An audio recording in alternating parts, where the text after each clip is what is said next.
Good day mga kabonyok at may paninibago na naman tayong gagawin si Kuya Burns World. I-share ko sa inyo kung paano mag-create ng isang ISO file na gagamitin natin sa pag-create ng USB installer para sa Windows natin. Okay, tuturuan ko kayo. Bago tayo mag-start sa ating gagawing video ngayong araw, huwag kalimutan mag-subscribe sa aking channel kay Kuya Burns World. Hit the bell para lagi kayong updated sa aking i-upload na video. Mag-create tayo ng isang ISO file from CD. Ayan. Microsoft Original CD. Windows 11 Pro 64-bit. Okay. Siyempre yung kailangan natin, isi-save natin to sa ating external drive. Dito na natin isi-save. Ito lang yung share ko ngayong araw, kung paano mag-create ng isang ISO file from CD. Yan.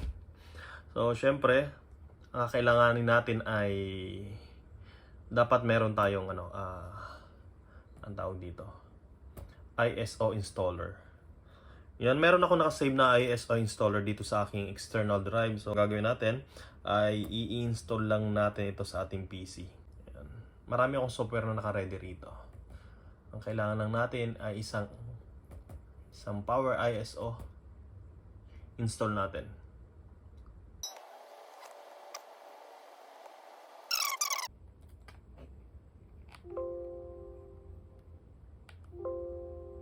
Thank you for registration. Okay. Kasi usually 'di ba ang mga laptop ngayon ay wala na tayong mga tawag dito, mga CD-ROM, wala na tayong mga CD-ROM, yung mga bagong lumalabas na laptops. Kaya ang kakailangan natin gagawin ay mag-create tayo ng ISO file. Tapos, ang gagawin natin, pag nagka-create tayo ng ISO file, para makapag-create tayo ng isang ng installer, so kailangan din natin ng USB. So, ano na yan, bali, next kong i-share sa inyo kung paano mag-create ng USB installer. So mag-create tayo ng installer next time. So bali ang i-share ko lang sa inyo ay kung paano mag-create ng ISO file. I-save natin siya sa ating PC or sa ating external drive. ISO file. So kailangan i-run natin siya, right click natin. I-run natin siya as administrator. Okay, yes. And then kailangan mag-add tayo ng file. Yan. Create tayo ng ISO. Ayan make CD DVD image file. Ayan. Kung kailangan natin, nandiyan na tayo, isi-select natin yung ISO file na to. Itong nandito sa taas. Ayan. Unang-una, syempre yung source, DVD-ROM, kailangan yun yung source nyo. And then, kung isi-save nyo siya ay, bahala na kayo kung saan nyo siya isi-save. Pero ako, isi-save natin sa ating rekta na doon sa ating Crucial. Isi-save ko na siya kasama nung mga file ng lahat na ginawa kong ISO. O kaya sa desktop muna para madali. Desktop muna natin. Ayan, sa desktop natin isi-save. Tapos yung name, ayan, hindi na rin natin babaguhin yung ating name ng ating file. So isi-save lang natin. Ayan, and then okay lang natin. Magki-create na yan ng ISO file. Yan. Hihintayin lang natin yan hanggang sa matapos.